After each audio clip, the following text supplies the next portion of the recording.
Good day, everyone. Welcome to Physical Education Health 11 with our topic Sports and Introduction. This is covered under first semester modules 9 and 10. So we are through with our first quarter or prelims. Now we're into the finals of the subject that will cover the scope of different sports. But before we start, after all the things that we had these past few weeks, I hope you're doing fine. I hope you're still willing to learn despite of everything that's happening in our surroundings. So, let's start learning.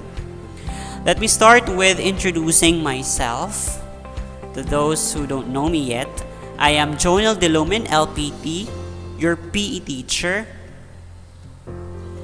I am a graduate of Sorsogon State University, and I've been working with SLMSB for almost 2 years now. So let's first discover the things or the goals that you must achieve at the end of this lesson. First, you must describe the nature and background of sports activities correctly.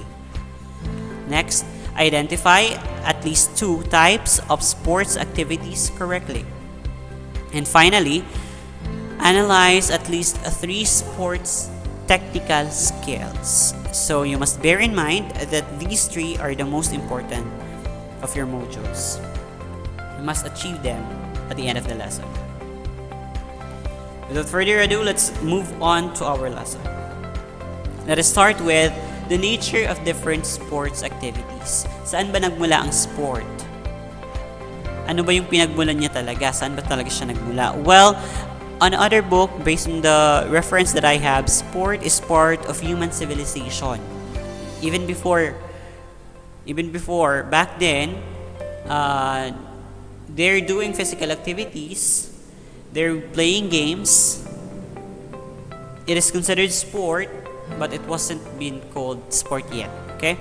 So, in the past, people or whole armies would do battle with each other, causing hundreds of deaths. So, uso yan, no? Noon. On history, if we're going to turn back the pages of our history, colonization, war is very prominent on that times. So, it's common that there are plenty of soldiers or armies that will be dead because of war. Later, it evolved into a fight between or among the representatives. Ang nangyayari, it's a battle of the representatives. I would call the best army that I have versus the best army of my opponent. Ganun ang nangyayari. So, it became an entertainment, a form of entertainment as well as an avenue to practice and show physical prowess and skill. Later on, it became an entertainment to them. There were a set of rules already, and it was considered as sports. Others would claim that the start of sports was in Athens, Greece. Well, it's true, because Olympics started in Greece. And their main sport there is athletics, track and field. Let's move on by defining what is sport and the types of sports that we have.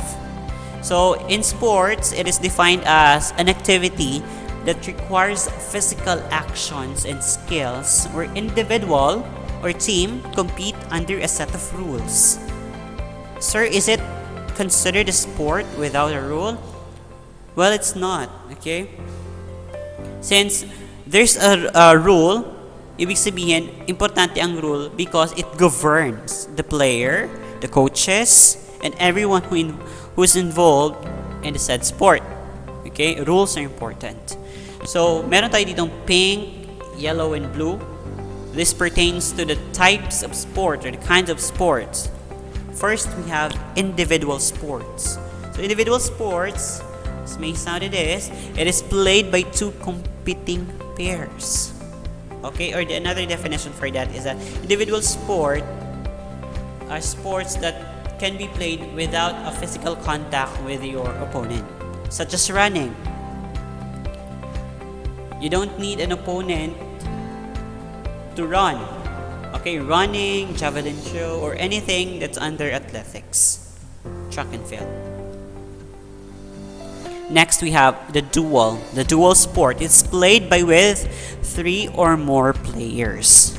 So it requires a player, 2 players, 2 or 3 players, 3 or more players rather. So in here, example of dual sports are badminton, lawn tennis, ping pong, or table tennis. Then we have our team sport. So it is played with 3 or more players. Okay? In a team sport naman, we can understand that with members with 3 or more players, team sports yan. Example, basketball, volleyball. Okay? Now let's have an in-depth understanding of individual versus team sports. Ano ba talagang pinakaiba niya? Well, to tell you what, it's not just the number of players is being considered as a definition of individual in team sports. So, here it is. Kapag sinabi nating individual, sport foster a higher amount of discipline, self-confidence, focus, and passion. The individual player is solely responsible for winning or losing, succeeding or failing. Because you're individual. It is you yourself who's playing. You're not with your team. On the other hand, you have team sports. Many variables are considered to determine the success or failure of a team. Although individual qualities and skills are helpful, performance will not rely on a single talent because you're in a team. A team's performance or success depends on collective efforts. What's the word? It's the collective effort of all its players. So, you must understand that it's not about the number of individual in team, but it pertains to the effort, winning or losing. Kapag individual, nasa sayo yon. Nasa sayo yon, nakadepende ang success and failure. Kapag in a team, it's a collective effort of its players. So, malinaw yon. Very good.